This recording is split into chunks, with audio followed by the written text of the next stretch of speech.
10 taon ng pagtitiis, tinumbasan niyo ng pagtataksil. Akala ko ba mahal mo ako, Marlon?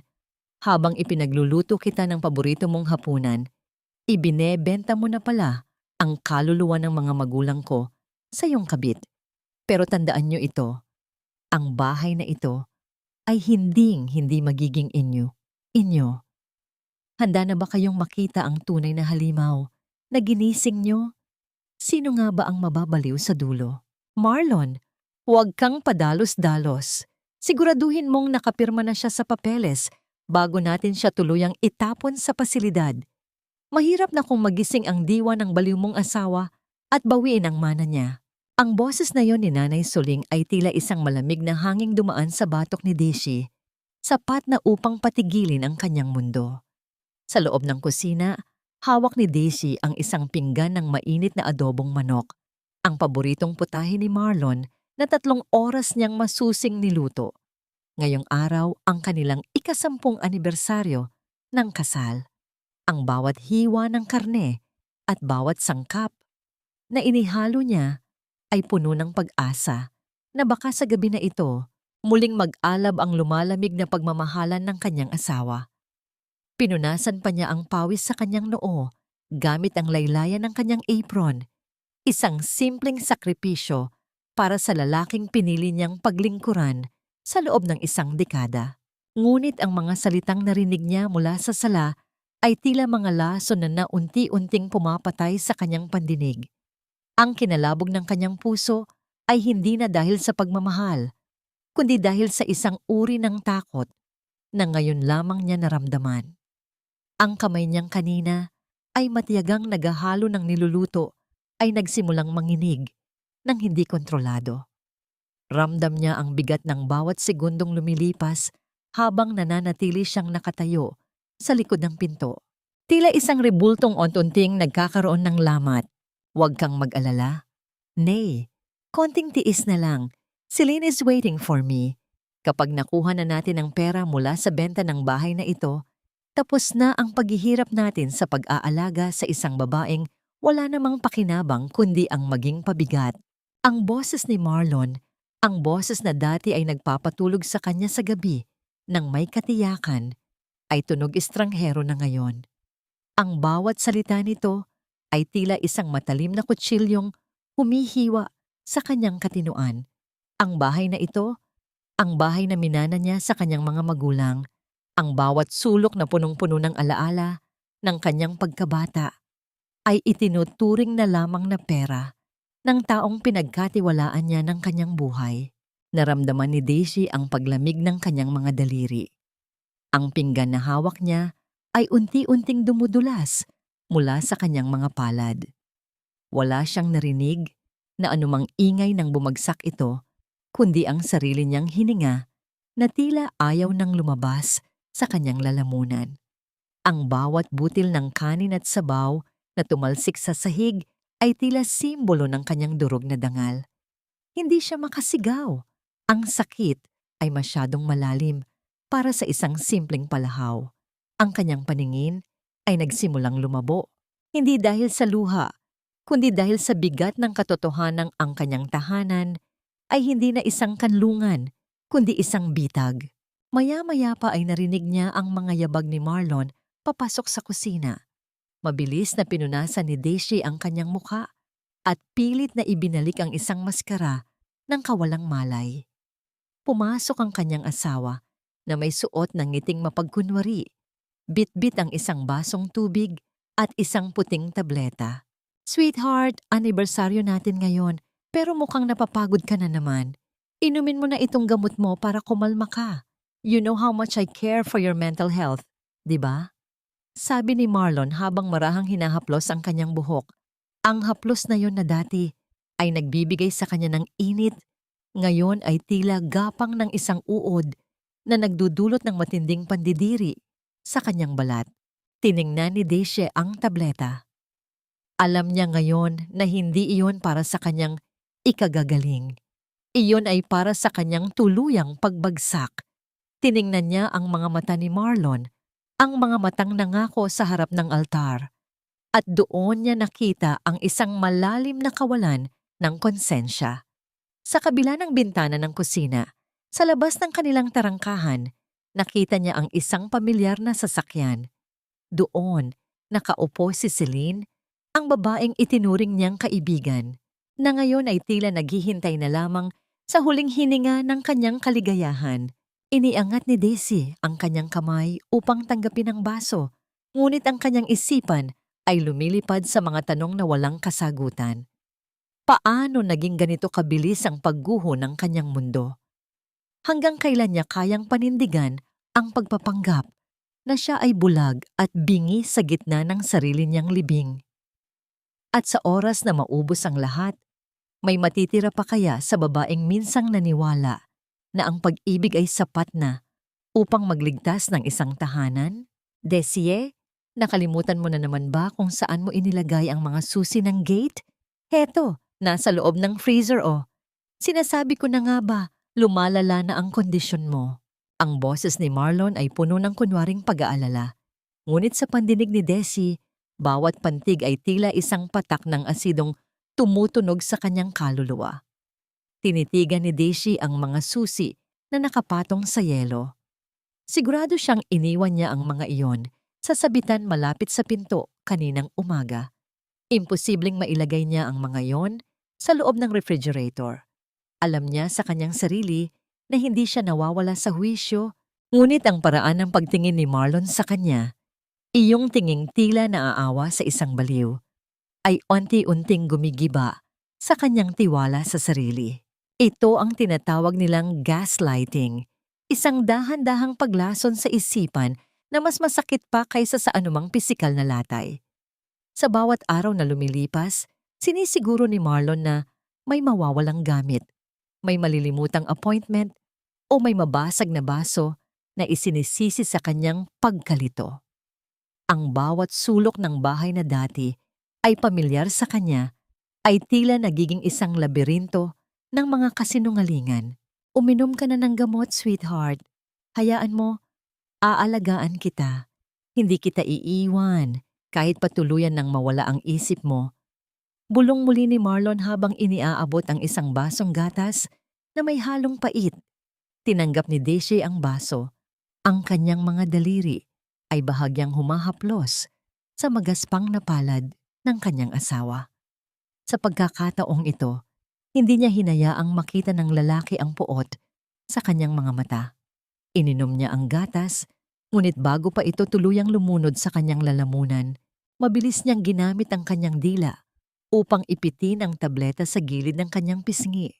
Nang tumalikod si Marlon upang kuhanin ang kanyang bag, mabilis na iniluwa ni Daisy ang tableta sa loob ng isang tissue na nakatago sa kanyang bulsa. Ramdam niya ang pait na naiwan sa kanyang bibig, isang pait na tila sumisimbolo sa 10 taon ng kanyang pagiging martir. Habang naglalakad si Marlon palabas ng bahay, marahil ay upang makipagkita muli kay Celine, naiwan si Daisy sa gitna ng katahimikan ng sala. Ang bawat paggalaw ng kamay ng orasan sa dingding ay tila isang mabigat na hakbang sa katahimikan. Nagpapaalala sa kanya na paubos na ang kanyang oras. Habang naglilinis ng kwarto, isang gawain na ginagawa niya upang pakalmahin ang kanyang nanginginig na kalamnan, napansin niya ang isang bahagyang nakaangat na bahagi ng alpombra sa ilalim ng cabinet ni Marlon. Doon, nakita niya ang isang sobreng may selyo ng bangko. Dahan-dahan niyang binuksan ng sobre, ang bawat tunog ng papel na napupunit ay tila isang hiyaw sa loob ng tahimik na silid. Ang kanyang mga mata ay nanlaki ng mabasa ang nakasulat. Hindi lamang ito isang simpleng abiso ng utang. Ito ay isang pinal na babala. Ang halaga ng pagkakautang ni Marlon sa pagsusugal at sa mga maling negosyo ay mas malaki pa kaysa sa kabuuang halaga ng lupang kinatatayuan ng kanilang bahay. Ang bahay na binuo ng kanyang ama sa loob ng maraming dekada ay gagamitin lamang ni Marlon upang bayaran ang kanyang mga kasalanan, at ang matitira ay gagastusin niya para sa isang bagong buhay kasama ang ibang babae. Naramdaman ni Daisy ang panlalamig ng kanyang buong katawan. Ang papel na hawak niya ay uent-unting nayuyupi sa higpit ng kanyang pagkakahawak. Hindi lamang kinuha ni Marlon ang kanyang dangal, balak din nitong burahin ang lahat ng pinaghirapan ng kanyang mga magulang hanggang sa huling sentimo. Ang kanyang puso ay tumitibok ng mabilis, tila isang tambol na naghahanda para sa isang digmaan. Sa gitna ng kanyang panginginig, isang katanungan ang pilit na bumabalot sa kanyang isipan. Hanggang kailan siya mananatiling biktima sa loob ng sarili niyang tahanan? At kung ang taong nangakong magiging proteksyon niya ang siya palang magnanakaw sa kanyang buhay, sino pa ang matitira upang ipaglaban ang kanyang katinuan bago siya tuluyang malunod sa dilim na nilikha ng mga taong mahal niya? Ang bawat pagtama ng butil ng rosaryo sa mga tuyot na palad ni Nanay Soling ay lumilikha ng isang mabagal at nakakairitang tunog sa loob ng silid-dasalan. Isang tunog na tila ba naging bahagi na ng araw-araw na pagpapahirap kay Desi. Nakaluhod ang matanda sa harap ng altar na puno ng mga estatwa ng santo. Ang kanyang mga labi ay mabilis na bumubulong ng mga dasal, ngunit ang kanyang mga mata ay nananatiling matalas na nakamasid sa bawat galaw ni Desi, na noon ay nagpupunas ng sahig. Para sa mga kapitbahay, si Nanay Soling ay isang huwarang deboto. Ang babaeng laging nasa unang row ng simbahan, ngunit para kay Desi, ang matandang ito ang nagsisilbing gwardya ng kanyang impyerno. Aba Desi, tila ba pati ang pagpunas ng sahig ay hindi mo na magawa ng tama? Kay dumi-dumi pa rin. Tila ba ang kaluluwa mo ay puno na rin ng mantsa at kalituhan? Wika ni Nanay Soling nang hindi man lang pinuputol ang kanyang pagdarasal. Ang boses nito ay malumanay, ngunit may talim na tila ba bawat salita ay sadyang idinisenyo upang mag-iwan ng sugat. Tumigil si Desie sa kanyang ginagawa. Ang kanyang mga tuhod ay namamanhid na sa lamig ng semento, ngunit hindi siya sumagot. Alam niyang anumang paliwanag ay ituturing lamang na tanda ng kanyang pagkawala sa sarili. Tonamba. Marahang tumayo ang matanda at lumapit kay Desi. Ang amoy ng insenso at katandaan ay tila sumasakal sa hangin. Hinawakan ni Nanay Soling ang baba ni Desi. Pilit itong iniangat upang magtama ang kanilang mga paningin. Huwag kang magalit sa amin, anak. Ang ginagawa ni Marlon, ang pagpapakulong sa'yo sa isang lugar kung saan ka magagamot, ay isang gawaing banal. Ayaw naming makita kang tuluyang lamunin ng dilim. Isang sakripisyo ito para sa iyong kaligtasan. Dugtong pa nito habang ang isang kamay ay marahang hinahaplos ang pisngi ni Desi. Isang haplos na tila ba nagpapaalala sa kanya na wala siyang takas. Ramdam ni Desi ang panginginig ng kanyang buong katawan habang nakikinig sa mga banal na salitang ginagamit upang bigyang matwid ang isang napakabuktot na plano.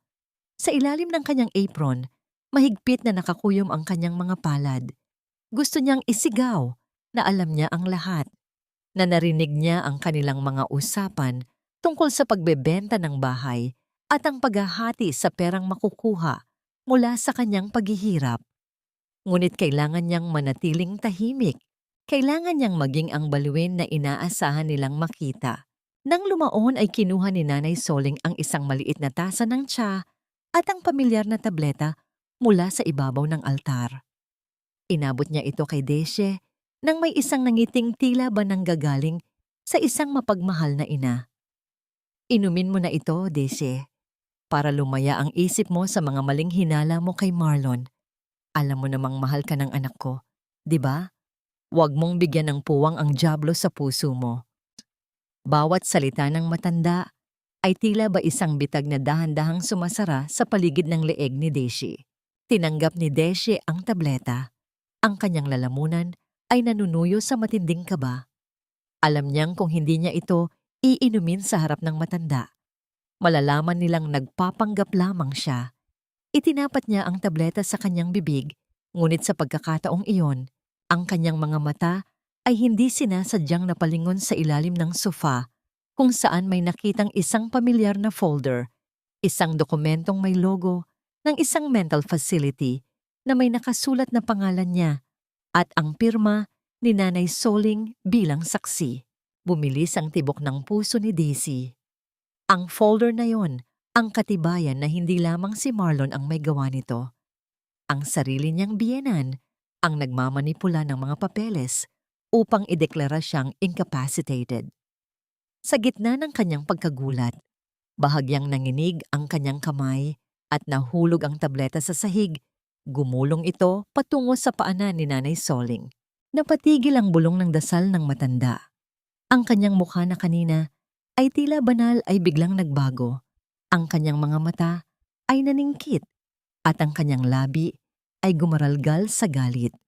Marahang yumuko si Nanay Soling upang pulutin ang tableta. Ang bawat galaw niya ay puno ng banta. Nang iangat niya ang kanyang tingin kay Desye, wala na ang bakas ng pagiging relihiyosa. Ang tanging natira ay ang hitsura ng isang babaeng handang pumatay upang makuha ang gusto niya. Bakit mo hinulog, Desye? Sadya ba ito? O talagang wala ka na sa katinuan? Tanong ng matanda, habang ang kanyang boses ay bumaba sa isang nakakatakot na bulong. Lumapit siya ng mas malapit. Ang kanyang mukha ay ilang pulgada na lamang ang layo sa mukha ni Desye. Buksan mo ang bibig mo.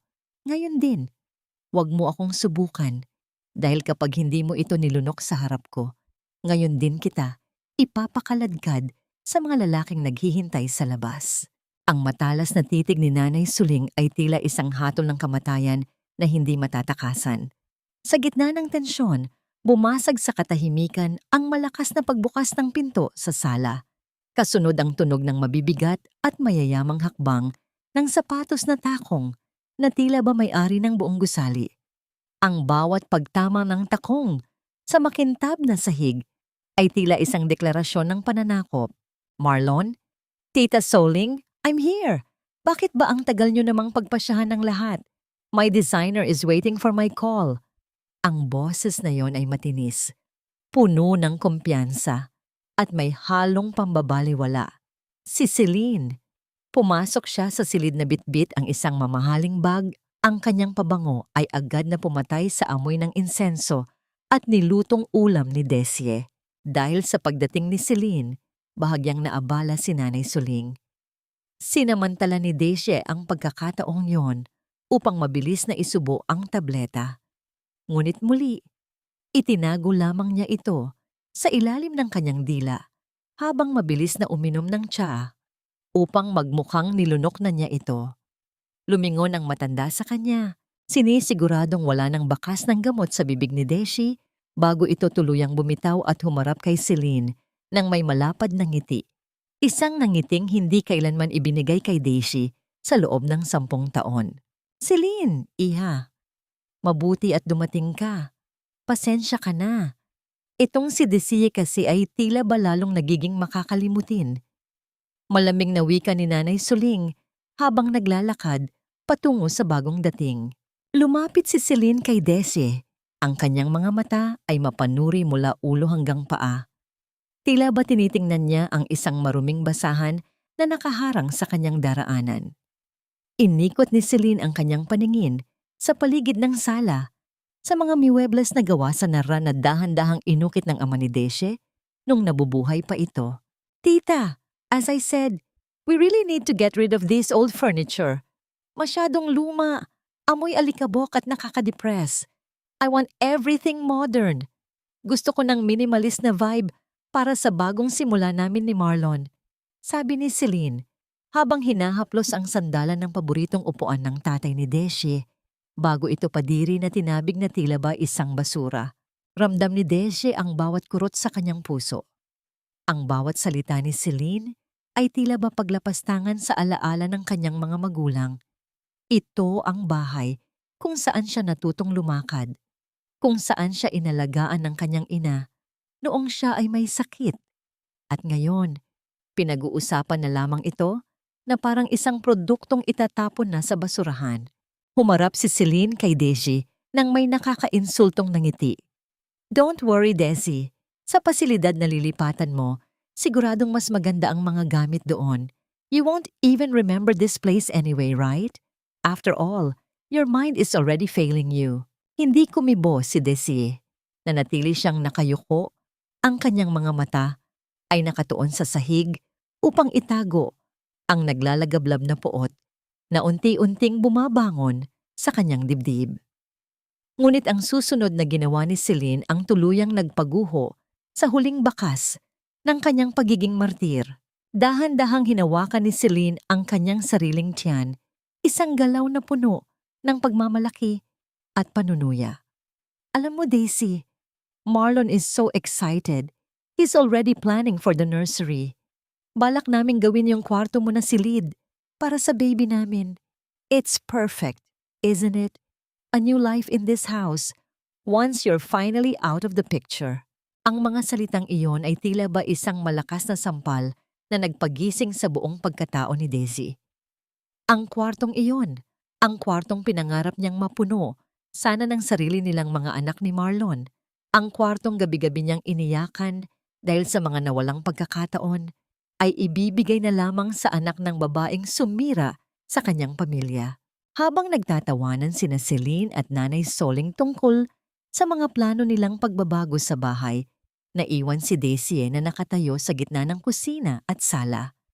Ang kanyang anino ay tila ba nag-iisa sa gitna ng liwanag. Sa sandaling iyon, ang takot ay napalitan ng isang malamig at matalas na determinasyon. Ang bawat sulok ng bahay na ito ay saksi sa kanyang paghihirap.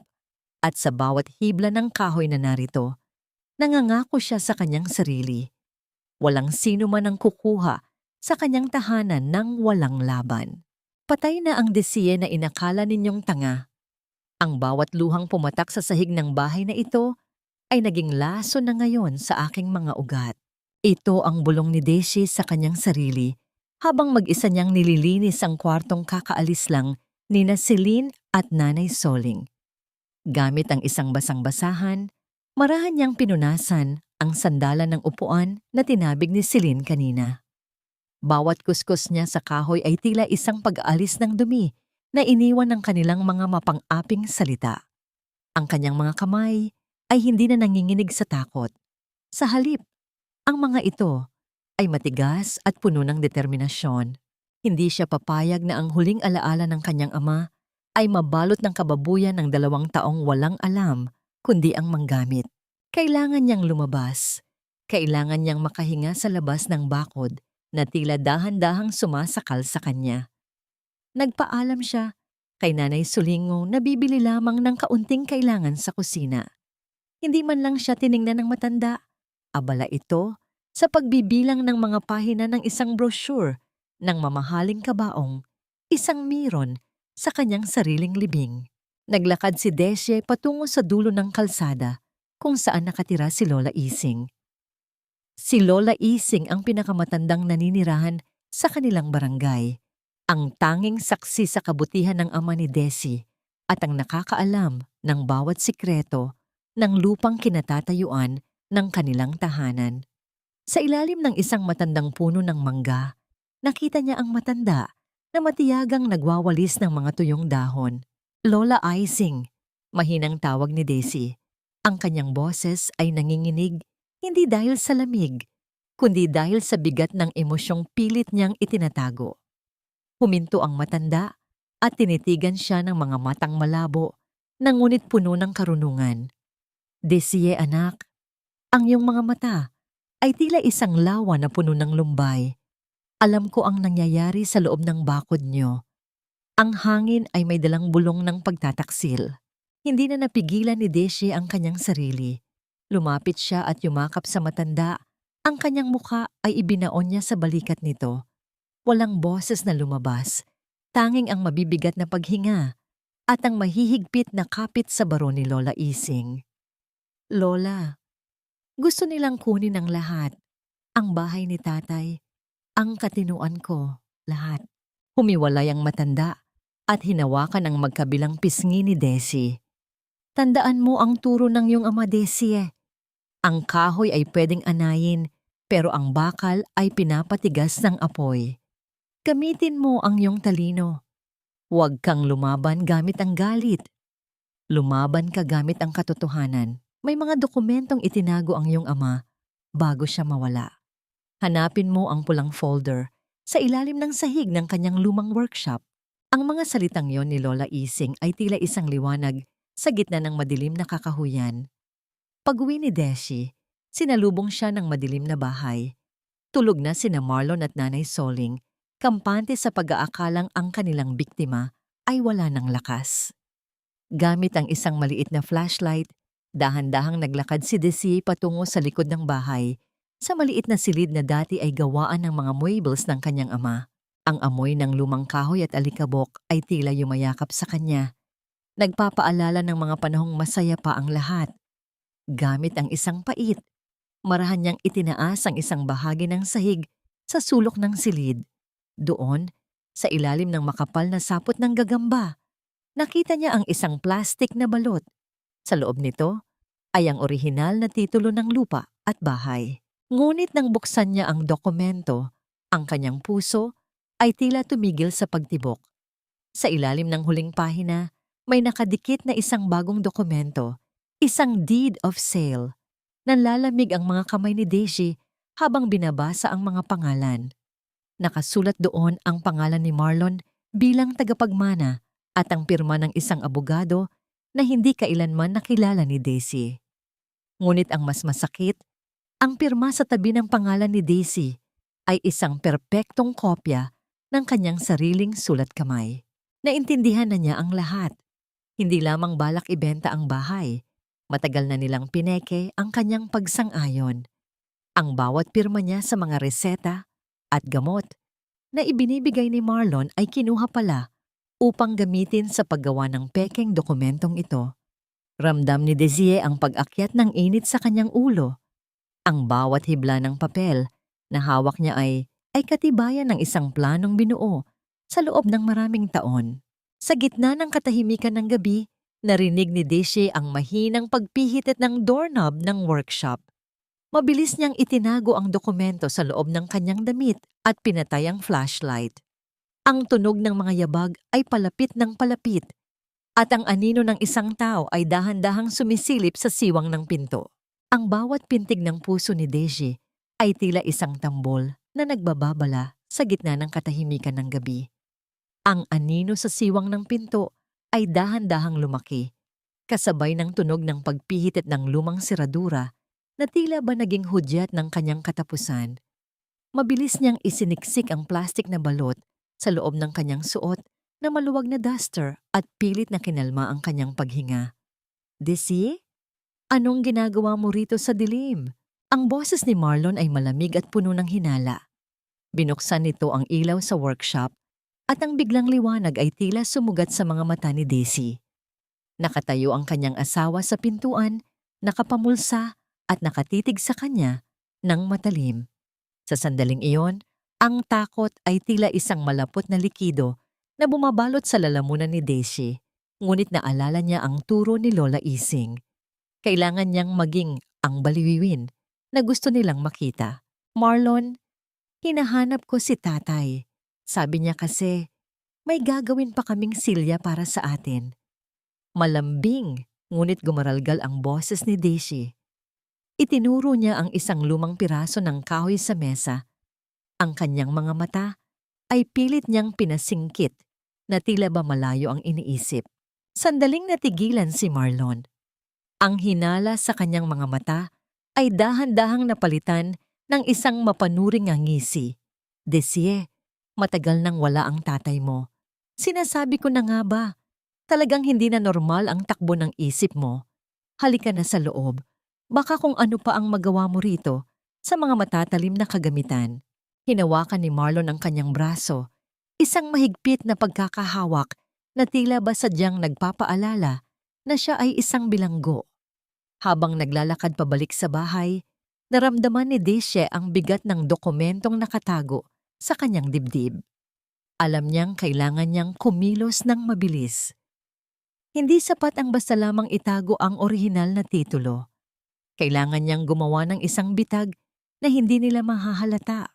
Nang sumunod na araw, habang sina Nanay Soling at Marlon ay abala sa pakikipag-usap sa telepono tungkol sa mga bisita na darating para sa bahay, nagkulong si Desi sa maliit na silid na ginagamit niyang imbakan ng kanyang mga gamit sa sining.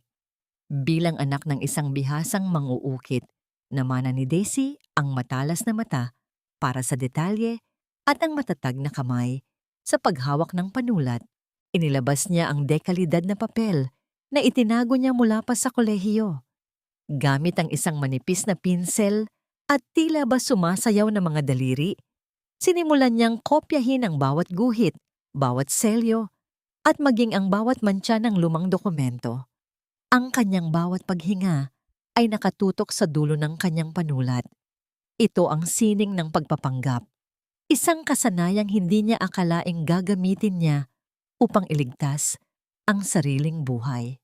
Gumawa siya ng isang titulo na kamukhang-kamukha ng orihinal. Ngunit may isang maliit at nakatagong pagkakaiba na siya lamang ang nakakaalam. Ang titulong ito ang ipapakain niya sa mga anay na gustong umubos sa kanyang tahanan. Habang natutuyo ang tinta, narinig ni Daisy ang mahinang tawanan ni Nanay Soling sa sala. Next week na ang schedule, Marlon. Siguraduhin mong hindi siya makakapalag kapag dumating ang mga tauhan mula sa pasilidad. Ang sabi ng doktor, kapag nirmahan na ang huling papeles ng involuntary admission, wala na siyang magagawa kahit magsumigaw pa siya sa harap ng mga pulis.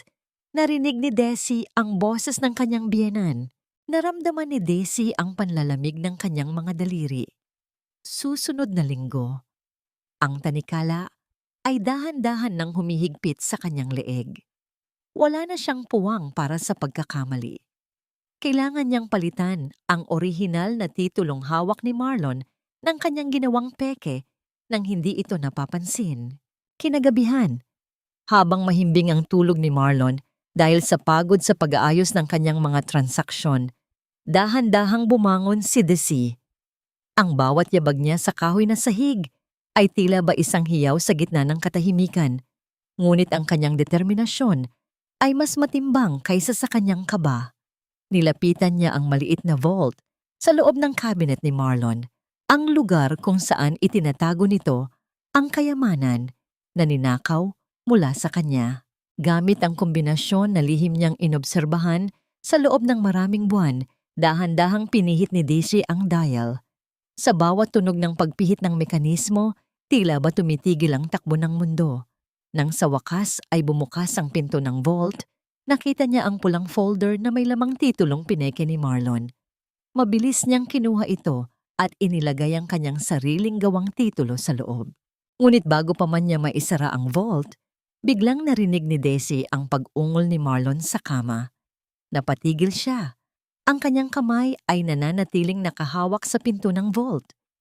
Sa gitna ng dilim, nakita niyang dahan-dahang dumilat ang mga mata ni Marlon at tumingin sa direksyon kung nasaan siya. Desi, bakit ka nakatayo riyan? Anong ginagawa mo sa tapat ng cabinet ko? Ang boses ni Marlon ay tila isang malamig na hampas ng tubig sa gitna ng hating gabi. Dahan-dahan itong bumangon, ang mga mata ay naniningkit, habang pilit na inaaninag ang figura ng asawa sa dilim. Sa sandaling iyon, ang hininga ni Daisy ay tila tumigil sa kanyang lalamunan. Ang kanyang kamay, na kasalukuyan pang nakahawak sa pinto ng vault, ay tila naging yelo sa lamig. Ngunit sa gitna ng panganib, ang kanyang isipan ay mabilis na humabi ng isang bagong kasinungalingan. Isang kasinungalingang hango sa sakit na ipinararanas nila sa kanya. May naririnig akong umiiyak sa loob ng dingding, Marlon. Si Nanay, tinatawag niya ako. Sabi niya, may kinuha ka raw sa kanya. Mahinang usal ni Daisy. Ang kanyang boses ay walang emosyon at ang kanyang mga mata ay nakatitig sa kawalan. Tila ba may nakikita siyang hindi nakikita ng iba. Dahan-dahan niyang binitawan ng vault at nagsimulang haplusin ang kahoy ng cabinet na parang isang bata. Narinig ni Desi ang pagbuntong hininga ni Marlon, isang tunog ng pagkairita na hinaluan ng kumpiyansa. Baliw ka na nga talaga. Matulog ka na, Desi. Ilang araw na lang at mailalagay ka na namin sa lugar na nararapat sa'yo. Doon, Hindi mo na maririnig ang mga boses na yan. Humiga muli si Marlon at tinalikuran siya. Kampante sa pag-aakalang ang kanyang asawa ay tuluyan nang nawala sa sariling katinuan. Sa ilalim ng dilim, isang mapait na ngiti ang sumilay sa labi ni Daisy. Ang kanyang kamay ay mahigpit na nakakapit sa orihinal na title. Sa ilalim ng dilim, isang mapait na ngiti ang sumilay sa labi ni Daisy. Ang kanyang kamay ay mahigpit na nakakapit sa orihinal na titulo na nakatago sa loob ng kanyang duster. Dahan-dahan siyang bumalik sa kanyang higaan, tinitiyak na ang bawat galaw niya ay tila isang aninong walang bigat. Alam niya, ang gabi na ito ang huling pagkakataon na makakatulog siya sa ilalim ng bubong na ito bilang isang biktima. Bukas, kailangan niyang humanap ng sandata na hindi gawa sa papel kundi sa batas. Nang sumapit ang madaling araw, nagpaalam si Desi na pupunta sa palengke upang bumili ng mga sariwang sangkap para sa tanghalian. Hindi na siya pinansin ni Nanay Soling na abala sa pag-aayos ng kanyang mga belo para sa pagsisimba. Sa bawat hakbang ni Desi papalayo sa kanilang tarangkahan, naramdaman niya ang bahagyang pagluwag ng pagsakal sa kanyang dibdib. Dumiretso siya sa bahay ni Lola Ising, ang matandang babaeng naging tanging saksi sa kanyang paghihirap. Sa likod ng bahay ni Lola Ising, sa ilalim ng malilim na puno ng narra, may isang lalaking naghihintay. Siya ay si Manuel, ang anak ni Lola Ising na isang batang abogado. Suot ang isang simpleng polo shirt at may bitbit na mga dokumento. Ang kanyang mukha ay puno ng seryosong determinasyon. Nang makita niya si Desi, agad siyang tumayo at nag-abot ng isang basong tubig. Isang simpleng galaw ng paggalang na matagal nang hindi nararamdaman ni Daisy mula sa sarili niyang asawa. Desi, nabasa ko na ang mga kopya ng dokumentong nakuha mo. Hindi lang simpleng pagbebenta ang balak ni Marlon. Ginamit nila ang iyong pirma sa mga reseta ng gamot upang palabasin na ikaw ay hindi na sapat ang kaisipan para humawak ng ari-arian. Paliwanag ni Manuel sa mahinahong tono. Ang bawat salita niya ay tila isang lampara na nagbibigay liwanag sa masukal na gubat ng mga kasinungalingan ni Marlon. Inilabas ni Desi ang orihinal na titulo at ang deed of sale na nakuha niya sa vault. Ang kanyang mga kamay ay nanginginig habang inilalapag ito sa mesa. Manuel, ayokong mapunta ang bahay ni tatay sa mga taong sumira sa buhay ko. Gagawin nila akong baliw para lang makuha ang lupang ito. Bukas, balak na nilang dalhin ako sa pasilidad. Tinitigan ni Manuel ang mga dokumento at pagkatapos ay tumingin ng diretso sa mga mata ni Daisy. Hindi tayo papayag na mangyari iyon, pero kailangan nating maging matalino. Ang titulong ipinalit mo sa vault ay magsisilbing pain. Hahayaan nating ituloy nila ang transaksyon. Sa oras na pirmahan nila ang bentahan gamit ang pekeng dokumento, doon natin sila huhulihin sa krimen ng fraud at falsification. Ramdam ni Desi ang isang uri ng takot na may halong pag-asa.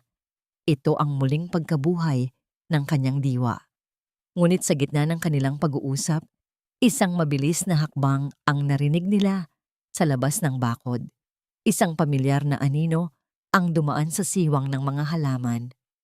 Ang puso ni Desi ay tila tumigil sa pagtibok nang makita niya ang pamilyar na kulay ng baro ni Nanay Soling na tila ba sinusundan siya sa kanyang bawat galaw.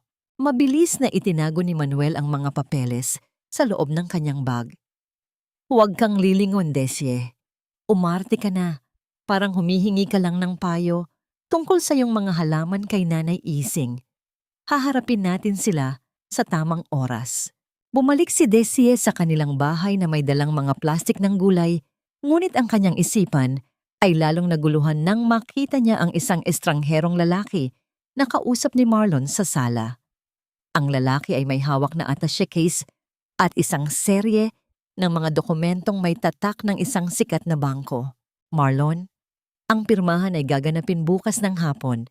Tiyakin mong ang asawa mo ay nasa maayos na kalagayan para sa huling inspeksyon ng mga tauhan mula sa mental facility, wika ng lalaki bago ito umalis. Nang mapansin ni Marlon si Daisy, Lumapit ito at hinawakan siya ng mahigpit sa balikat. Ang kanyang ngiti ay tila isang bitag na dahan-dahang sumasara. Sweetheart, handa ka na ba?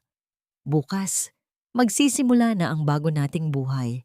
Isang buhay na wala ka nang kailangang alalahanin pa. Sa loob-loob ni Daisy, gusto niyang sumigaw. Ngunit ang tanging lumabas sa kanyang bibig ay isang mahinang pagsang-ayon.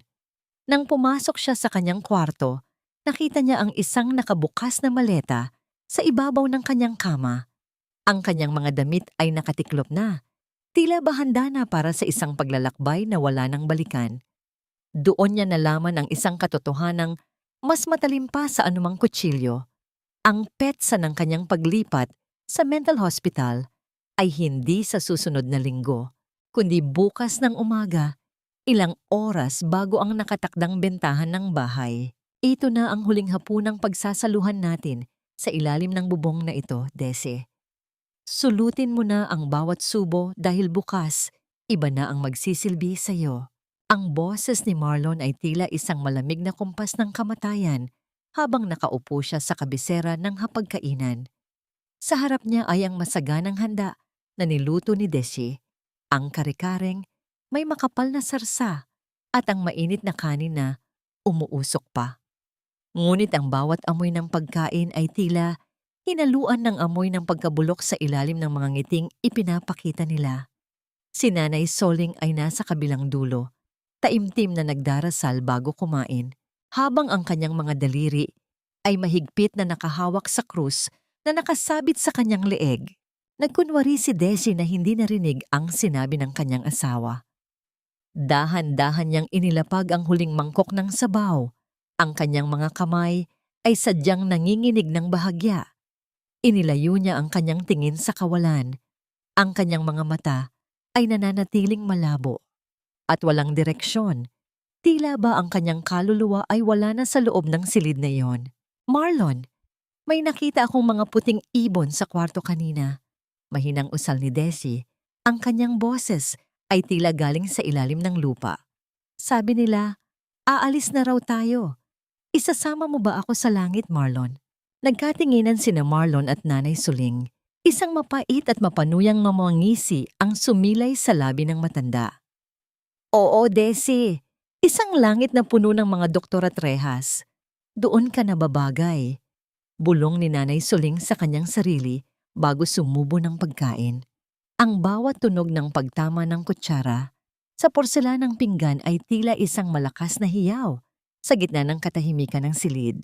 Sa ilalim ng mesa, ang kamay ni Deji ay mahigpit na nakahawak sa isang maliit na recorder na nakatago sa kanyang bulsa.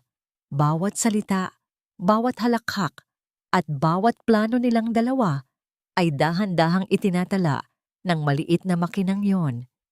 Ito ang magiging ebidensya ng kanilang kataksilan. Ramdam ni Deji ang pag-akyat ng pait sa kanyang lalamunan, ngunit pilit niyang nilunok ang kanyang galit kasabay ng kanin na tila ba naging buhangin sa kanyang bibig. Huwag kang mag-alala, Desi. Bukas ng 6:00 ng umaga, may susundo sa'yo. Isang espesyal na sasakyan para sa isang espesyal na asawa, wika ni Marlon habang tumatagay ng alak. Ang kanyang mga mata ay naniningkit sa tuwa. Tila ba nakikita na niya ang mga bungkos ng pera na matatanggap niya mula sa pagbebenta ng bahay. Tumayo si Daisy at dahan-dahang lumapit sa bintana. Hinaplos niya ang hamba ng pinto na gawa sa matibay na nararaang kahoy na huling hinawakan ng kanyang ama bago ito pumanaw. Ito ang kanyang golden moment. Isang tahimik na panunumpa sa bawat hibla ng kahoy na saksi sa kanyang pagkabata. Ang bawat kalyo sa kamay ng kanyang ama ay tila nararamdaman pa rin niya sa bawat ukit ng disenyong naroon. Hindi niya hahayaang ang pawis at dugo ng kanyang mga magulang ay mauwi lamang sa bisyo ng lalaking ito. Biglang tumayo si Marlon at lumapit sa kanya. Inilabas nito ang isang makapal na tumpok ng mga papeles at isang itim na panulat. Bago tayo matulog, Desye, pirmahan mo na ito. Sabi ng abogado, kailangan lang ito para sa iyong insurance sa ospital para masiguro na hindi ka mahihirapan doon. Tinitigan ni Daisy ang dokumento. Alam niyang ito na ang huling hakbang ng kanilang plano. Ito ang papeles na magbibigay sa kanila ng kapangyarihang ibenta ang bahay sa oras na mailayo na siya rito. Ang kanyang puso ay tumitibok ng mabilis, tila isang ibong nagpupumiglas sa loob ng hawla. Tumingin siya kay Marlon. Ang kanyang mga mata ay muling nagkunwaring puno ng kalituhan at takot. Pirma, para ba ito sa mga puting ibon, Marlon? Para ba hindi na sila lumipad papalayo? Tanong ni Daisy habang dahan-dahang kinukuha ang panulat. Oo, Daisy. Pirmahan mo na. At bukas, magiging malaya ka na sa lahat ng sakit na nararamdaman mo. Udyok ni Marlon, ang kanyang boses ay puno ng mapanirang tamis. Dahan-dahang itinapat ni Daisy ang dulo ng panulat sa ibabaw ng papel. Ang kanyang kamay ay nanginginig ng husto. Tila ba ang buong bigat ng kanyang hinaharap ay nakasalalay sa isang guhit ng tinta. Ngunit sa likod ng kanyang maskara ng kabaliwan, alam ni Daisy na ang panulat na hawak niya ay may lamang tinta na sadyang ginawa upang maglaho pagkalipas ng ilang oras. Pirmahan na ba niya ang sarili niyang sentensya? O ito na ang huling hakbang patungo sa bitag na siya mismo ang nagdisenyo? Habang dumidikit ang dulo ng panulat sa papel, isang malakas na katok ang narinig nila sa pintuan ng kanilang bahay sa kalagitnaan ng gabi. Isang katok na hindi inaasahan ni Marlon at lalong hindi ni Nanay Soling. Ang bawat paghampas ng kamao sa pintuan ay tila isang babala na nagpayanig sa buong kabahayan. Sapat na upang bitawan ni Marlon ang panulat at mapatayo ng mabilis. Sa ilalim ng malamig na liwanag ng bombilya, ang kanyang mukha ay nabalot ng kaba at pagkairita noong mangangahas na gambalain ang kanilang huling hapunan sa ganitong oras ng gabi. Sino ba yan? Desi, manatili ka lang dyan. Ang utos ni Marlon bago ito mabilis na naglakad patungo sa sala. Kasunod si Nanay Soling na pilit na iniayos ang kanyang nakangiwing belo. Naiwang mag-isa si Daisy sa hapagkainan. Ang katahimikan ay tila isang mabigat na kumot na dahan-dahang sumasakal sa kanya. Ngunit sa likod ng kanyang mga matang, tila walang malay, ang kanyang isipan ay kasing talas ng isang labaha. Hindi na siya nag-aksaya ng oras.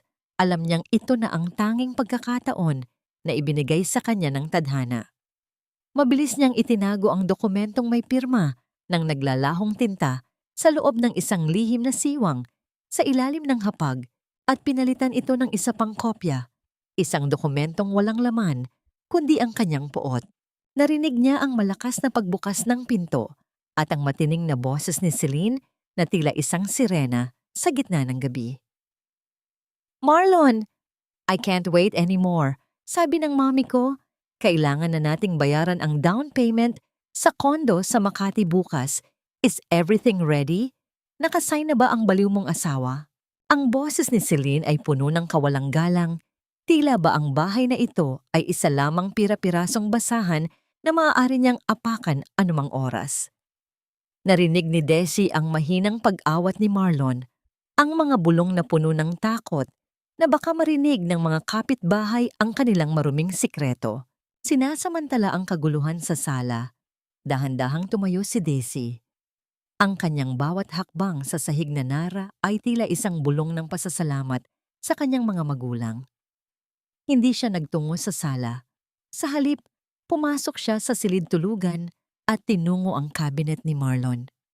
Ramdam niya ang panlalamig ng kanyang mga daliri habang muling pinihit ang vault. Sa pagkakataong ito, hindi lamang ang titulo ang kanyang kinuha.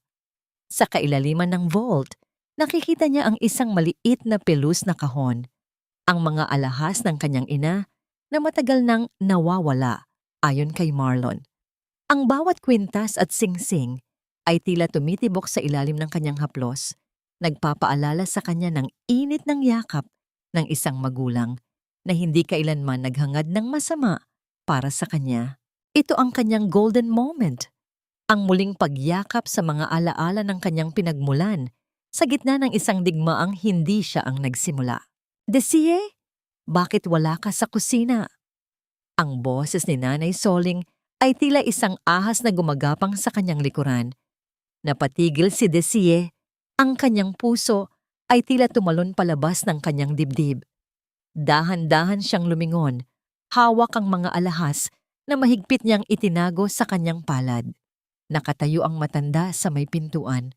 Ang kanyang mga mata ay naniningkit sa hinala, habang ang kanyang hawak na rosaryo ay tila ba nagiging isang tanikala. Hinahanap ko ang mga ibon na Nanay Soling. Sabi nila, narito raw ang kanilang mga itlog na ginto. Mahinang usal ni Daisy. Ang kanyang mukha ay muling naging isang maskara ng kawalan. Lumapit ang matanda. Ang amoy ng insenso ay muling sumakal sa hangin. Hinawakan nito ang kamay ni Daisy. Pilit na binubuksan ng kanyang kamao. Anong itlog na ginto? Ipakita mo sa akin. Bago pa man mabuksan ng matanda ang kanyang kamay, isang malakas na pagtatalo ang muling narinig mula sa sala. Ang tunog ng nabasag na florera ay umalingaw-ngaw sa buong bahay. Kasunod ang hiyaw ni Celine. How dare you, Marlon? I gave you everything. At ngayon, ay sasabihin mong hindi pa sigurado ang pirma? I want that title tonight. Dahil sa takot na baka gumawa ng eksena si Celine na makakasira sa kanilang plano, mabilis na binitiwan ni Nanay Soling ang kamay ni Desi at patakbong bumalik sa sala. Celine! Iha! Kumalma ka! Baka marinig tayo ng mga tao sa labas. Naiwang mag-isa si Daisy. Ang kanyang hininga ay gumaralgal sa tindi ng kaba. Mabilis niyang isiniksik ang mga alahas at ang orihinal na titulo sa loob ng kanyang maliit na bag na nakatago sa ilalim ng kama. Alam niya, ang gabi na ito ay hindi na tungkol sa paghihiganti lamang. Ito ay tungkol sa kaligtasan. Dahan-dahan siyang lumapit sa bintana ng silid. Sa labas, ang kadiliman ng gabi ay tila isang yakap na nag-aanyaya ng kalayaan. Ngunit sa pagitan ng kanyang kinalalagyan at ng tarangkahan, nakita niya ang dalawang lalaking nakasuot ng uniforme ng isang pribadong pasilidad, nakatayo sa ilalim ng poste ng ilaw, naghihintay ng hudyat ni Marlon. Ang bitag ay nakahanda na. Ang mga kuko ng mga hayop na nagkukunwaring tao ay malapit na sa kanyang balat. Wala nang balikan. Habang ang pagtatalo ni Celine at Marlon ay lalong tumitindi sa sala, isang matalas na katanungan ang pilit na bumubutas sa isipan ni Desi. Magagawa ba niyang makatakas sa gitna ng mga bantay na ito? O ang gabi na ito, ang huling pagkakataon na madarama niya ang simoy ng hangin bago ang tuluyang pagkulong sa kanyang katawan at isipan? Wala ka nang silbi sa akin, Desi. Ang pirma mo na lang ang kailangan ko at ngayon, nakuha ko na. Magpasalamat ka at sa magandang pasilidad ka mapupunta, hindi sa kalsada. Ang bawat salita ni Marlon ay tila isang malamig na hampas ng bakal sa gitna ng silid. Hindi na ito ang lalaking nanligaw sa kanya sa ilalim ng puno ng mangga. Ito ay isang estrangherong nilamon na ng kasakiman. Nakatayo siya sa may pintuan ng kwarto, kasunod si Celine na may nakakalokong nangisi sa labi. Habang hawak ni Marlon ang folder na naglalaman ng dokumentong may pirma ni Desi. Dahan-dahang itinatago ni Desi ang kanyang maliit na bag sa likod ng kanyang unan. Ang kanyang puso ay tila isang ibong nagpupumiglas na makawala sa kanyang dibdib. Ramdam niya ang panlalamig ng kanyang mga daliri. Ang bawat hininga niya ay tila may kasamang bubog na sumusugat sa kanyang lalamunan. Sa kabila ng bintana, ang mga anino ng dalawang lalaking naghihintay ay tila mga hukom na handa nang bumitay sa kanya. Marlon, ang mga ibon natatakot sila. Huwag mo silang itaboy. Mahinang usal ni Desi, ang kanyang boses ay nanginginig sa pagitan ng pagpapanggap at tunay na takot. Tumingin siya kay Marlon nang may mga matang tila nawawala sa katinuan. Ngunit sa kaloob-looban niya, ang bawat ugat niya ay handa nang sumabog sa galit. Lumapit si Celine at hinawakan ang baba ni Desi. Pilit itong iniangat. Ang amoy ng mamahaling kolorete nito ay tila isang insulto sa bawat sakripisyo ni Desi sa bahay na ito. Don't worry, Desi. I'll take care of your husband. And your house? Well, soon enough, it's going to be a masterpiece. My masterpiece. Hindi na ito magmumulang bodega ng mga lumang kahoy ng tatay mo. Naramdaman ni Daisy ang pagdaloy ng init ng dugo sa kanyang mukha. Ang paglapastangan ni Celine sa alaala ng kanyang ama ay tila isang matalas na karayom na tumutusok sa pinakamalalim na bahagi ng kanyang puso. Ito ang muling pagguho, ang sandali, kung saan ang bawat alaala ng kanyang pagkabata ay tila dahan-dahang sinusunog sa harap ng kanyang mga mata. Ngunit kailangan niyang manatiling matatag. Ang tinta sa dokumento ay mawawala rin, gaya ng pagmamahal na inakala niyang totoo. Kunin niyo na siya! Mariing utos ni Marlon sa mga lalaking nasa labas. Ang tunog ng pagbukas ng gate ay umalingaw-ngaw sa buong paligid. Kasunod ang mabibigat na yabag ng mga bota sa sementadong daan patungo sa kanilang pintuan. Ang bawat hakbang nila ay tila isang hatol na dahan-dahang lumalapit. Narinig ni Daisy ang mahinang tinig ni Nanay Soling sa sala. Nag-aalay ng kunwaring dasal para sa kanyang kaluluwa habang ang mga mata nito ay nakatuon sa mga alahas na inakala nitong nasa loob pa ng vault. Huminga ng malalim si Daisy. Alam niyang ito na ang huling sandali. Kung hahayaan niyang madala siya ng mga lalaking ito, maaaring hindi na siya makabalik pa. Ngunit kung lalaban siya ngayon, baka masira ang bitag na inihanda ni Manuel para bukas. Ang kanyang isipan ay tila isang mabilis na agos ng tubig. Naghahanap ng butas kung saan siya maaaring makatakas nang hindi nahahalata. Teka lang, Marlon, may kumatok sa likod. Ang sigaw ni Nanay Soling mula sa sala, ang kanyang boses ay puno ng pagkagulantang. Napatigil ang lahat. Ang katahimikan ay tila isang matalim na kutsilyo na humiwa sa tensyon ng gabi. Isang malakas at sunod-sunod na katok ang narinig sa pinto ng kusina, hindi gaya ng katok ng mga tauhan ng ospital. Ito ay isang katok na puno ng awtoridad at pangangailangan. Marlon, buksan mo ang pinto. This is the barangay captain. May report kami ng illegal na pagpasok sa compound nyo. Ang sigaw ng isang boses mula sa labas. Nanlaki ang mga mata ni Marlon. Tumingin siya kay Celine na bigla ring namutla. Hindi ito bahagi ng kanilang plano. Mabilis na kinuha ni Daisy ang pagkakataon. Sa gitna ng kalituhan ng kanyang asawa, dahan-dahan niyang kinuha ang kanyang bag mula sa ilalim ng unan at tumalon palabas ng bintana ng kanyang silid, diretso sa madilim na bahagi ng kanilang hardin, kung saan ang mga matatandang puno ng mangga ay handa siyang itago sa kanilang mga yakap. Habang tumatakbo siya patungo sa kakahuyan, narinig ni Daisy ang hiyaw ni Marlon sa loob ng bahay nang malaman nitong wala na siya sa kanyang kama. Ang bawat kaluskos ng mga dahon sa ilalim ng kanyang mga paa ay tila isang awit ng kalayaan. Ngunit habang papalapit siya sa bakod, nakita niya ang isang liwanag ng flashlight na mabilis na gumagalaw sa kanyang direksyon. Sino ang nagsumbong sa barangay? At sino ang aninong naghihintay sa kanya sa dulo ng dilim? Bitbit ang isang lihim na maaaring tuluyang magpabagsak kay Marlon o baka naman ay maging panibagong bitag para sa kanyang naghihingalong pag-asa. Desi! Dito! Huwag kang maingay! Ang bulong na yon ay tila isang anghel na bumaba mula sa langit sa gitna ng masukal na dilim ng hardin. Ang liwanag ng flashlight na papalapit sa kanya ay biglang tumigil at sa likod nito, naaninag ni Daisy ang pamilyar na mukha ni Manuel. Ang kanyang puso, na kanina ay tila sasabog na sa kaba, ay dahan-dahang kumalma nang maramdaman niya ang matitibay na kamay ng abogado na humawak sa kanyang siko. Manuel, paano mo nalaman? Tanong ni Daisy. Ang kanyang hininga ay gumaralgal habang mahigpit na nakakapit sa kanyang maliit na bag. Tinawagan ko ang barangay. Sinabi ko na may mga kahina-hinalang lalaki sa compound nyo.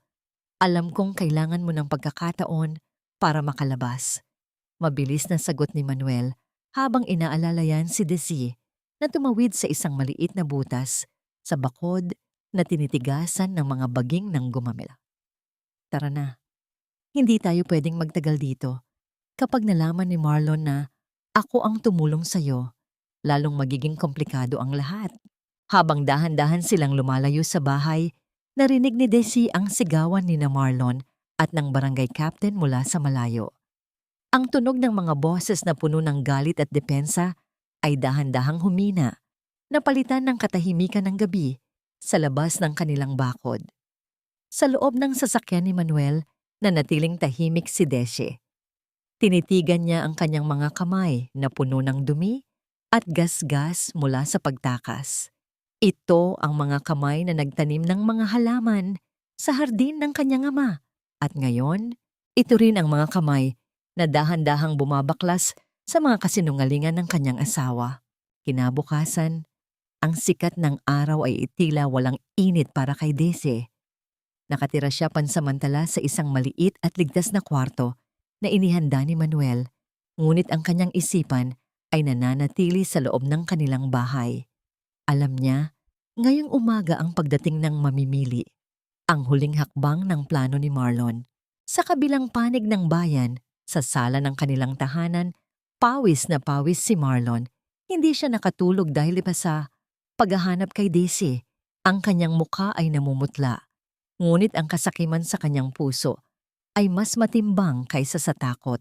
Dumating si Celine, suot ang isang mamahaling damit na kulay pula. Tila ba nagdiriwang na sa isang tagumpay na hindi pa naman sa kanya. Relax, Marlon, wala na si Desi. She probably ran away in fear. Gamitin mo na yung dokumentong pinirmahan niya kagabi. Ang mahalaga, narito ang titulo at ang pirma niya. Hindi na tatanungin ng investor kung nasaan ang asawa mo, basta't kompleto ang papeles. Wika ni Celine habang maingat na naglalagay ng lipstick sa kanyang mga labi. Maya-maya pa, ang tunog ng isang marangyang sasakyan na pumarada sa harap ng bahay ay nagbigay ng hudyat. Pumasok ang isang lalaking nasa edad 50, si Mr. Tan, isang mayamang investor na may matalas na mga mata. Kasama niya ang isang lalaking may bitbit na attache case, isang tauhan na tila ba walang emosyon. Mr. Marlon, I hope everything is ready. Ayokong mag-aksaya ng panahon. This property is prime and my clients want it today. Mariing wika ni Mr. Tan habang inilalapag ang kanyang mga gamit sa mesa na gawa sa nara. Inilabas ni Marlon ang folder mula sa vault. Ang folder na naglalaman ng titulong gawa ni Desi at ang dokumentong may naglalahong tinta. Habang binabasa ni Mr. Tan ang mga papeles, ang bawat segundo ay tila isang habang buhay para kay Marlon. Nakatingin si Celine kay Mr. Tan nang may kakaibang kinang sa kanyang mga mata. Isang tingin na tila ba may lihim na ugnayan silang dalawa na hindi alam ni Marlon.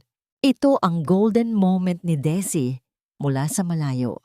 Ang sandali kung saan ang kanyang mga kaaway ay nagtitipon-tipon sa isang lamesa. Tila mga buwitreng nag-aagawan sa isang bangkay na hindi pa naman patay. Sa kabilang dulo ng linya, sa pamamagitan ng isang nakatagong recorder na iniwan ni Desi sa ilalim ng florera, naririnig niya ang bawat bulong at bawat paghinga nila.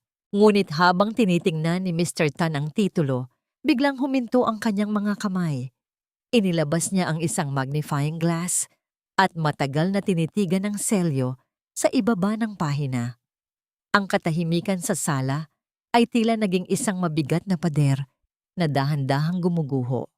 Mr. Marlon, may problema tayo, wika ni Mr. Tan. Ang kanyang boses ay naging kasing lamig ng yelo. This title, There's Something Wrong with the Grain of the Paper. And who is this witness? Nanlaki ang mga mata ni Marlon. Lumingon siya kay Celine, ngunit ang babaeng mahal niya ay hindi na nakatingin sa kanya. Sa halip, si Celine ay dahan-dahang umatras at tumayo sa tabi ni Mr. Tan. Ang katotohanan ay tila isang kidlat na tumama sa gitna ng sala. Ang investor na dinala ni Celine ay hindi lang basta mamimili. Siya ay bahagi ng isang mas malaking sabwatan upang nakawin ang bahay hindi lang kay Desi, kundi pati na rin kay Marlon. Celine, anong ibig mong sabihin? Mr. Tan, maayos ang mga papeles na yan. Kakapirma lang ni Daisy kagabi. Ang boses ni Marlon ay gumaralgal sa tindi ng kaba habang ang kanyang mga mata ay palipat-lipat sa kanyang asawa at sa investor na tila ba naging mga estranghero sa kanyang harapan. Ngunit ang bawat salita niya ay tila tumatama lamang sa isang pader ng yelo. Si Celine, ang babaeng pinagkatiwalaan niya ng kanyang mga lihim, ay nakatayo ngayon sa likod ni Mr. Tan nang may mga matang puno ng panghahamak. Wala na ang tamis sa kanyang tinig. Ang tanging natira ay ang talim ng isang babaeng marunong ding manggamit. Marlon, masyado kang naging kampante. Malamig na wika ni Celine habang dahan-dahang hinahaplos ang mamahaling tela ng kanyang damit.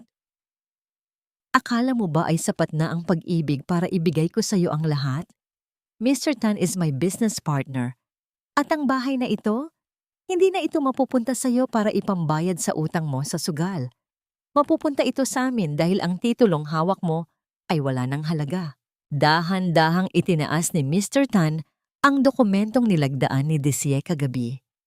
Sa ilalim ng maliwanag na sikat ng araw na tumatagos sa bintana, nanlaki ang mga mata ni Marlon sa kanyang nakita. Ang itim na tinta ng pirma ni Daisy ay tila ba dahan-dahang naglalaho, nagiging isang malabong anino hanggang sa tuluyan itong mawala sa puting papel. Ang dokumentong inakala niyang magliligtas sa kanya ay naging isang blangkong piraso ng basura sa loob lamang ng ilang oras. Paano nangyari ito? Bulalas ni Marlon ang kanyang mga kamay ay nanginginig habang pilit na kinukuha ang papel. Ngunit huli na ang lahat. Ang bawat segundong lumilipas ay tila isang paghuhukom sa kanyang kataksilan. Sa kabilang panig ng bayan, sa loob ng isang maliit at tahimik na silid, nakaupo si Daisy sa tabi ng bintana. Hawak niya ang isang lumang pait, ang kasangkapang ginamit ng kanyang ama sa loob ng maraming dekada. Ito ang kanyang golden moment. Pinagmasdan niya ang talim nito, nararamdaman ang lamig ng bakal sa kanyang palad. Naalala niya ang turo ng kanyang ama. Ang pinakamatibay na kahoy ay ang mga punong dumaan sa pinakamalakas na bagyo. Ngayon, ramdam ni Daisy ang tibay ng kanyang sariling kalooban. Tapos na ang oras ng pagtangis. Ang bawat alaala ng kanyang mga magulang ay dahan-dahan niyang itinago sa isang espesyal na bahagi ng kanyang puso. Hindi bilang pasanin, kundi bilang sandata. Biglang tumunog ang kanyang telepono sa ibabaw ng mesa. Ang pangalan ni Marlon ay kumikislap sa screen. Sa loob ng ilang sandali, tinitigan lamang ito ni Daisy bago niya ito sinagot. Daisy, nasaan ka? Ang boses ni Marlon ay puno ng desperation, hinaluan ng isang pekeng lambing na tila ba sinusubukan pa ring manipulahin ang damdamin ng kanyang asawa.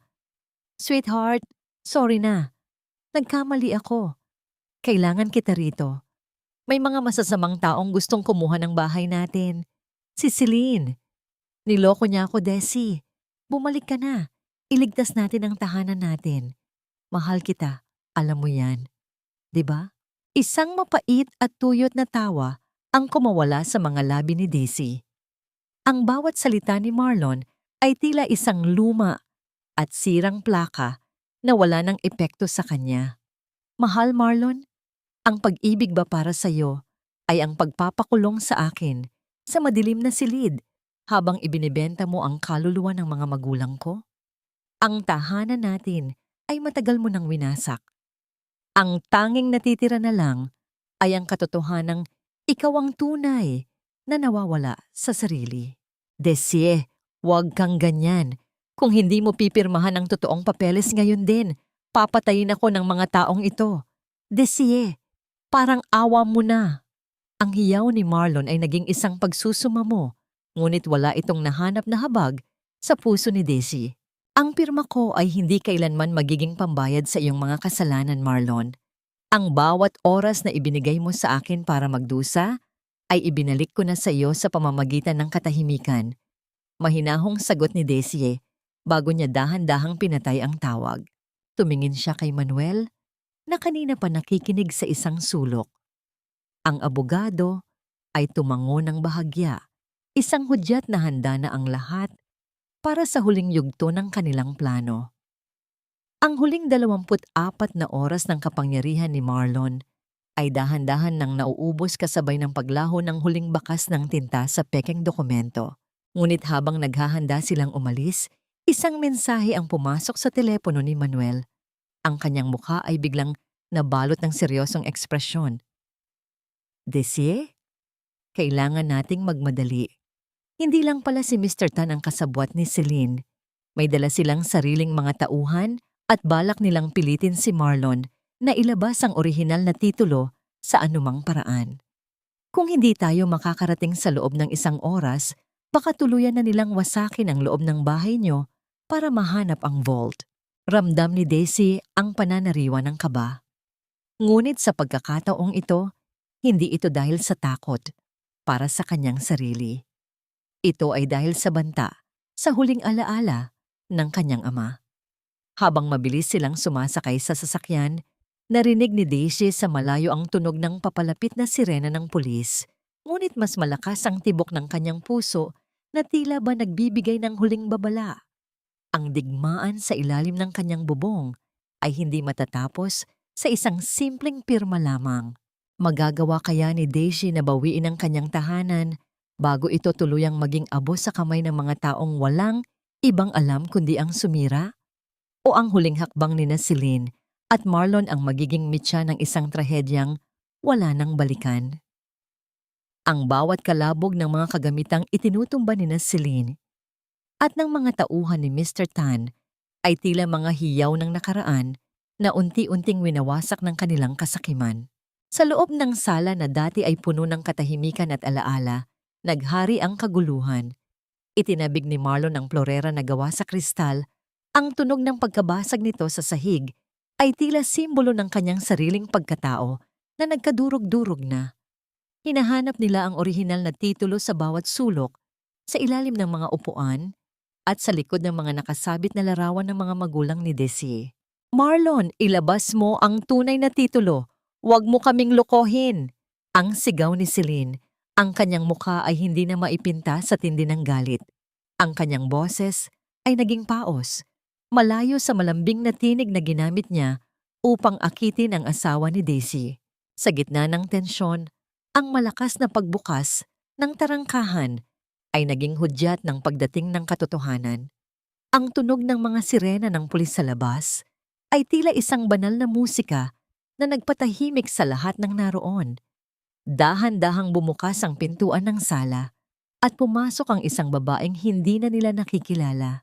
Nakatayo si Daisy sa pintuan, suot ang isang simpleng puting damit. Ang kanyang buhok ay maayos na nakatali at ang kanyang mga mata ay kasing linaw ng sikat ng araw pagkatapos ng bagyo.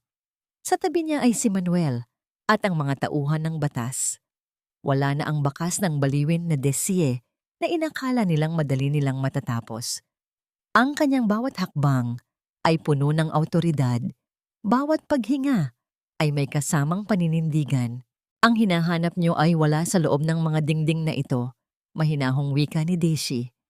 Ang kanyang boses ay umalingaw-ngaw sa buong silid, sapat na upang mapatigil si Marlon sa kanyang panginginig. Inilabas ni Daisy ang orihinal na titulo mula sa kanyang bag at itinaas ito upang makita ng lahat. Ang tahanan ng aking mga magulang ay hindi kailanman magiging pambayad sa inyong mga kasalanan. Nanlaki ang mga mata ni Celine. Susugod sana siya upang agawin ang papel, ngunit mabilis siyang hinarang ng isang pulis. Si Marlon naman ay napasandal sa pader. Ang kanyang mga tuhod ay dahan-dahang bumigay hanggang sa mapaluhod siya sa sahig. Ang lalaking inakalang siya ang hari ng tahanan ay nagmukhang isang basang sisiw sa harap ng babaeng binalak niyang itapon sa kadiliman. "Marlon, Celine at Nanay Soling," patuloy ni Daisy habang inilalabas ang kanyang recorder. Pinindot niya ang play at ang buong sala ay napuno ng mga boses nila. Ang pagpaplano nilang ipakulong si Daisy sa mental hospital, ang pagtawa nila sa pagkamatay ng kanyang mga magulang, at ang bawat salitang binitawan nila tungkol sa pagbebenta ng bahay. Ang bawat salita ay tila isang latay na tumatama sa kanilang sariling mga mukha. Sa isang sulok, biglang humagulhol si Nanay Soling. Humawak siya sa kanyang dibdib at dahan-dahang bumagsak sa sofa. Ang kanyang mga mata ay tumirik at ang kanyang mga labi ay nanginginig. Aray, ang puso ko. Desie, anak, patawarin mo ako. Marlon, tulungan mo ako. Ito ang huling barahan ng matanda, ang magkunwaring biktima upang makakuha ng habag. Ngunit tiningnan lamang siya ni Daisy nang may malamig na mata. Hindi siya lumapit, hindi siya natinag. Nilampasan niya ang kanyang biyenan na tila ba isang aninong walang saysay. Ang golden moment na ito ni Daisy ay ang sandali kung saan tuluyan na niyang pinutol ang tanikala ng maling utang na loob. Manuel, pakiabot ang mga dokumento ng fraud at attempted illegal detention. Utos ni Daisy sa kanyang abogado. Habang pinapaspasan ng posas ang mga kamay ni Marlon at Celine, ang katahimikan ay dahan-dahang bumalik sa bahay. Tinitigan ni Daisy ang larawan ng kanyang ama sa dingding. Ramdam niya ang isang malalim na kapayapaan na dahan-dahang bumabalot sa kanyang puso. Ang hustisya ay hindi lamang nakuha sa pamamagitan ng batas, kundi sa pamamagitan ng pagbawi sa kanyang sariling katinuan at karangalan. Ngunit habang inilalabas ang mga salarin, biglang huminto si Celine sa harap ni Daisy. Isang mapait na ngisi ang sumilay sa kanyang mga labi sa gitna ng kanyang pagkatalo. Akala mo ba ay tapos na ang lahat, Daisy? Bulong ni Celine, ang kanyang mga mata ay naglalagablab sa puot. Baka nakakalimutan mo, ang batang dinadala ko ay ang huling alaala ni Marlon sa bahay na ito. Kahit mabulok kami sa kulungan, ang dugo ng asawa mo ay mananatiling buhay sa loob ng sinapupunan ko. Hinding-hindi mo mabubura ang katotohanang may bahagi pa rin kami sa hinaharap mo. Napatigil si Daisy. Ang kanyang mga kamay ay bahagyang nanginig. Ang huling saksak ng katotohanan ay tila nais pang humanap ng puwang sa kanyang puso. Habang pinapanood niyang isinasara ang pinto ng sasakyan ng pulis, isang lihim na hawak ni Manuel ang dahan-dahan nitong inilabas, isang medical report mula sa klinika kung saan huling nagpa-check up si Marlon. Ang bawat kasinungalingan ay may hangganan, Celine, at ang sayo ay nagtapos na sa mismong sandaling ito. Ang boses ni Daisy ay mahinahon, tila isang banayad na agos ng tubig na dahan-dahang lumulunod sa huling pag-asa ng mga taong nagtangka sa kanyang katinuan. Kinuha niya ang folder mula kay Manuel. Ang puting papel ay tila nagliliwanag sa ilalim ng mga ilaw ng sala na saksi sa lahat ng kanilang katampalasanan. Tumingin siya kay Marlon na noon ay nakapusas na. Ang mukha nito ay puno ng pawis at ang mga mata ay nanunuyo sa takot. 10 taon, Marlon. Panimula ni Daisy. Ang bawat salita niya ay may bigat ng 1 dekadang pagtitiis. 10 taon mo akong pinaramdam na ako ang may kulang, na ako ang may mali. Tuwing gabi, tinitingnan mo ako nang may panunumbat dahil hindi ko mabigyan ng apo ang nanay mo. Pinaniwala mo ako na ako ang baog, na ang sinapupunan ko ay isang tuyot na lupa. Dahan-dahang binuksan ni Daisy ang medical report. Ang tunog ng paglipat ng pahina ay tila isang malakas na sampal sa gitna ng katahimikan. Ngunit ito ang katotohanan na matagal mong itinago. O baka naman ay hindi mo rin alam dahil sa sobrang kumpiyansa mo. Ayon sa resulta ng pagsusuring ito na nakuha ni Manuel mula sa huling klinik na pinuntahan mo para sa iyong insurance, ikaw ang walang kakayahang magkaanak, Marlon. Ikaw ang baog. Ang katahimikan sa sala ay naging kasing bigat ng isang libingan. Ang mukha ni Marlon ay biglang nawalan ng kulay. Tila ba ang lahat ng dugo sa kanyang katawan ay dumanas ng matinding panlalamig. Dahan-dahan niyang nilingon si Celine, ang babaeng ipinagmamalaki ang huling alaala sa loob ng kanyang sinapupunan. Celine, ang tanging nausal ni Marlon, ang kanyang boses ay tila isang tuyot na dahon na hinipan ng hangin. Si Celine ay hindi makatingin ng diretso. Ang kanyang mapang-aping na ngisi ay napalitan ng isang hilaw na ekspresyon ng pagkahiya at pagkabulabog. Ang insurance na ipinagmamalaki niya ay naging mitya ng kanyang sariling pagkawasak. Ang bawat hakbang ng pulis na humihila sa kanya palabas ay tila ba nagpapaalala na wala na siyang kakampi, wala na siyang matataguan. Sino ang ama, Celine? Tanong ni Desie, hindi dahil sa kuryosidad, kundi upang ipamuka ang dumi ng kanilang laro. Si Mr. Tan ba? O isa sa mga tauhan niya? Kayong mga parasito, hanggang sa huli, pati ang sarili ninyong dugo ay ginagawa ninyong kasangkapan sa panloloko. Ang golden moment ni Daisy ay nangyari nang dahan-dahan siyang maglakad patungo sa basurahan ng kusina. Bitbit niya ang lahat ng mga pekeng reseta at ang mga botelya ng pampatulog na ibinibigay sa kanya ni Marlon gabi-gabi. Isa-isa niya itong itinapon. Ang tunog ng pagbagsak ng mga ito sa ilalim ng plastik ay tila ba isang ritual ng paglilinis sa kanyang tahanan. Ang bawat piraso ng plastik at papel na bumagsak ay tila ba pagtanggal ng mga anay na matagal nang kumakain sa kanyang pagkatao. Dalhin na sila, ang malamig na utos ng opisyal ng pulisya. Habang kinakaladkad sina Marlon at Celine palabas ng tarangkahan, narinig ni Desi ang mga bulong ng mga kapitbahay na noon ay nakasubaybay na pala sa labas. Ang hiya na matagal na nilang iniiwasan ay tuluyan ng bumalot sa kanila. Ang boses ni Nanay Soling na kanina ay nagmamakaawa ay naging isang mahinang hikbi na lamang habang isinasakay siya sa sasakyan ng barangay upang matingnan ng doktor.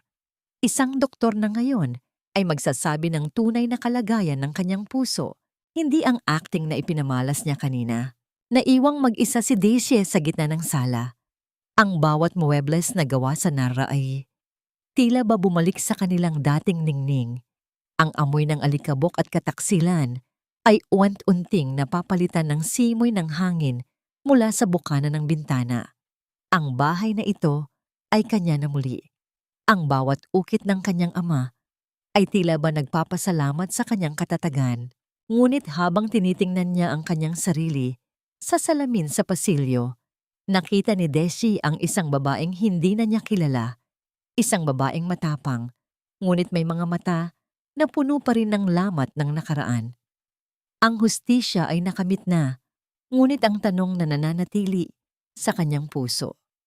Kaya ba niyang muling matulog sa bahay na ito nang hindi naririnig ang mga bulong ng pagtataksil sa gabi? Dahan-dahan siyang naupo sa paboritong upuan ng kanyang ama. Sa gitna ng katahimikan, narinig niya ang isang mahinang katok sa pinto. Hindi ito ang katok ng karahasan, kundi isang katok na tila ba nagtatanong kung may puwang pa para sa isang bagong simula. Ang katahimikan sa loob ng lumang bahay ay hindi na isang mabigat na pasanin, kundi isang banayad na yakap na nagpaparamdam kay Daisy na siya ay ligtas na.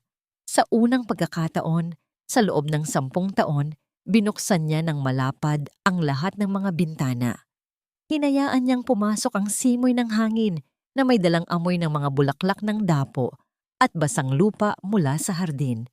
Ang bawat sulok na dati ay puno ng mga bulong ng pagtataksil ay tila dahan-dahang hinuhugasan ng liwanag ng umaga. Sinimula ni Desi ang paglilinis hindi dahil sa utos ni Nanay Soling, kundi dahil sa pagmamahal sa kanyang sariling tahanan. Kinuha niya ang lahat ng mga gamit ni na Marlon at Celine na naiwan sa sala, ang mga mamahaling magazine, ang mga bote ng alak, at ang mga pekeng palamuti na tila ba naging mantsa sa kasaysayan ng bahay na ito. Inilagay niya ang lahat sa malalaking itim na supot. Ang bawat pagtapon niya sa labas ng pinto ay tila ba pagtatanggal ng mga tinik na matagal nang nakabaon sa kanyang puso. Nang marating niya ang kwarto na binalak ni Celine na gawing nursery, napatigil siya sa pintuan. Tiningnan niya ang mga pader na dati ay pinangarap niyang mapuno ng kulay. Sa halip na umiyak, kinuha ni Daisy ang isang balde ng puting pintura. Sa bawat hagod ng brush, dahan-dahan niyang binubura ang madilim na kahapon. Ang bawat patak ng pintura sa sahig ay tila ba mga luhang hindi na kailangang dumanas ng pait. Ito ang kanyang golden moment, ang paglikha ng isang blankong canvas para sa kanyang bagong buhay. Isang mahinang katok sa pinto ang nagpalingon sa kanya. Nakatayo roon si Manuel, suot ang isang payak na asul na polo, bitbit ang isang maliit na basket ng mga prutas at ilang mga dokumento. May isang uri ng kapayapaan sa kanyang mga mata na nagbigay ng init sa pakiramdam ni Desi. Desie, pasensya na kung naabala kita. Gusto ko lang iabot ang formal na ulat mula sa korte. Ang freeze order sa lahat ng bank accounts ni Marlon ay naaprubahan na. Wala na silang magagawa para bawiin ang anumang mula sa'yo. Mahinahong wika ni Manuel habang inilalapag ang mga papel sa mesa. Salamat, Manuel. Hindi ko alam kung paano kita mapapasalamatan sa lahat ng tulong mo. Tugon ni Daisy, ang kanyang boses ay mayroon ng bagong tatag at sigla. Lumapit si Manuel at sa unang pagkakataon, dahan-dahan niyang hinawakan ang kamay ni Daisy, isang hawak na puno ng respeto at pag-aalaga. Hindi mo kailangang magpasalamat.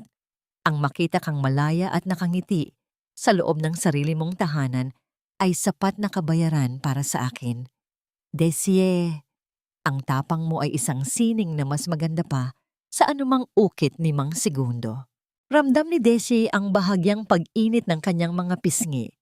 Ang kilig na ito ay hindi gaya ng mapanirang bugso ng damdamin na naramdaman niya kay Marlon.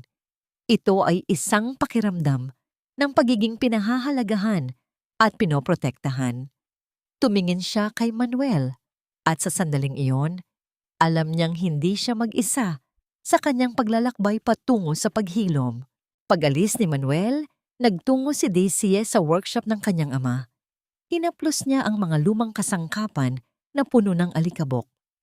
Kinuha niya ang isang piraso ng kahoy na narra at sinimulang ukitin ang isang maliit na hugis ng ibon, isang ibong malayang lumilipad.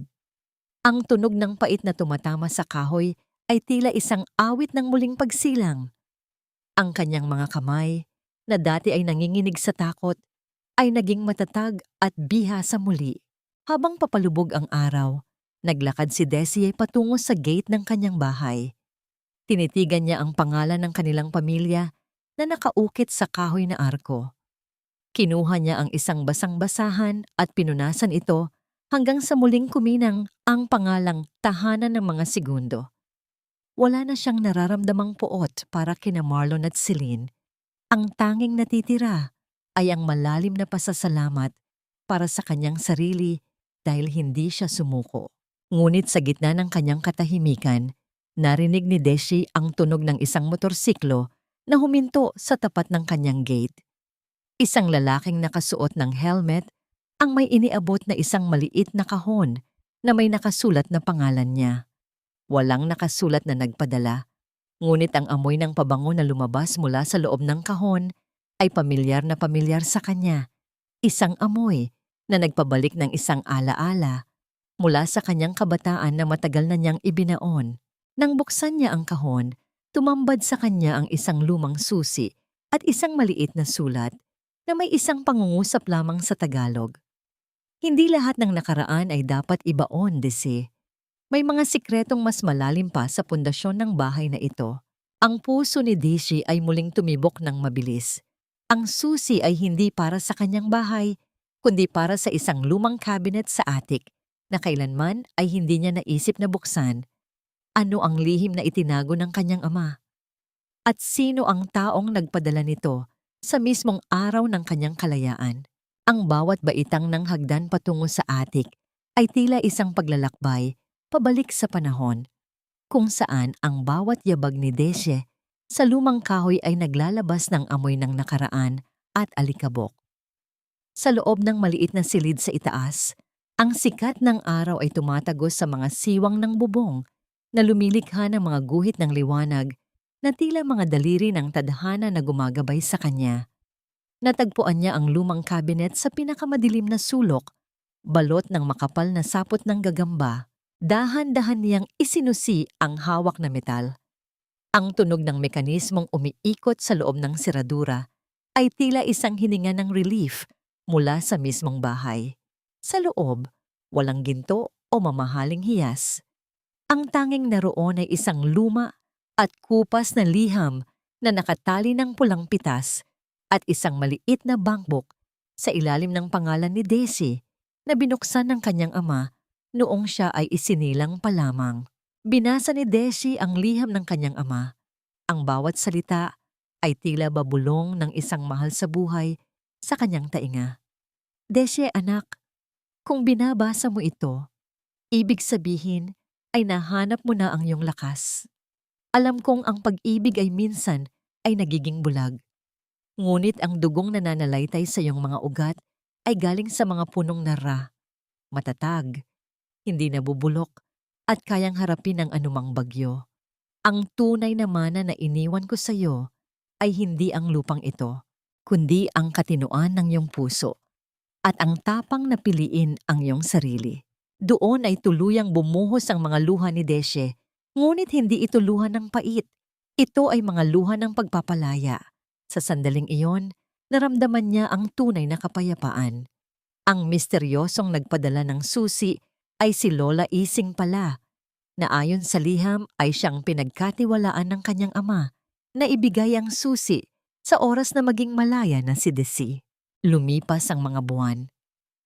Ang balita tungkol sa pagkakakulong ni Marlon at Celine ay naging matunog sa kanilang bayan, ngunit hindi na ito inabala pa ni Desi. Ang hiya at pagsisisi ay sapat ng parusa para sa kanila sa loob ng rehas. Si Nanay Suling naman ay naiwang mag-isa sa isang maliit na paupahan, nilalamon ng sarili niyang pait at ng katotohanang ang kanyang banal na anak ay isang huwad. Pinatawad na sila ni Desi hindi dahil karapat-dapat sila, kundi dahil ayaw na niyang magdala ng mabigat na bagahe sa kanyang bagong paglalakbay. Isang hapon, habang si Desi ay abala sa pag-uukit sa ilalim ng puno ng mangga, dumating si Manuel. May dala itong isang bagong set ng mga pait at isang nangiti na tila ba nagsasabing handa siyang maghintay kahit gaano pa katagal. Ang ganda ng ginagawa mo, Desi. Malaming na wika ni Manuel habang pinagmamasdan ang inuukit na larawan ng isang masayang pamilya sa kahoy. Salamat, Manuel. Ngayon ko lang napagtanto na ang pagbuo ng isang tahanan ay nagsisimula sa pagbuo sa sarili. Sagot ni Desi nang may kislap sa mga mata. Nagkatitigan silang dalawa at sa gitna ng huni ng mga ibon at simoy ng hangin, naramdaman ni Desi ang isang uri ng pag-asa na matagal nang nawala. Ang kanyang tahanan ay hindi na lamang gusali. Ito ay naging simbolo ng kanyang muling pagsilang. Ang sugat ng nakaraan ay naging mga pilat na nagpapaalala sa kanya na siya ay isang mananalo, hindi isang biktima. Habang dahan-dahang lumulubog ang araw, naglalakad ang dalawa sa hardin. Ang kanilang mga anino ay nagtatagpo sa lupang minsang dinilig ng luha. Ngunit ngayon ay pinatitibay na ng bagong pag-ibig at wagas na kapayapaan.